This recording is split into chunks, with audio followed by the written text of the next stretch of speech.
In today's video, I'm going to show you exactly how to play in full screen on chess.com so you can focus better, reduce distractions, and enjoy a much cleaner board while playing. Whether you're grinding ranked games or just playing casually, this simple trick can make a big difference. If this helps you out, make sure to hit that like button and subscribe for more quick and useful tutorials just like this. Alright, let's jump right in. First, open your browser and go to chess.com, then start a live game or open any board. You can go directly to chess.com/play/online to get into a game quickly. Once your game is open, look at the top right corner of the chessboard. You'll see an icon that looks like 4 arrows pointing outward. This is called focus mode.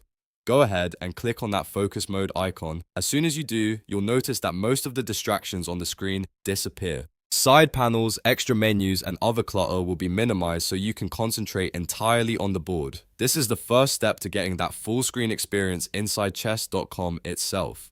Now, if you want to take it even further and make the game truly full screen, there's one more step. Use your browser's full screen mode. If you're on Windows or Linux, press the F11 key on your keyboard. If you're using a Mac, press Command, Control, and F at the same time. This will expand your browser to fill your entire screen, removing tabs, the address bar, and everything else. When you combine browser full screen with chess.com's focus mode, you get a completely immersive edge-to-edge chess experience. This is especially useful if you're trying to concentrate during important matches or just want a cleaner and more professional layout.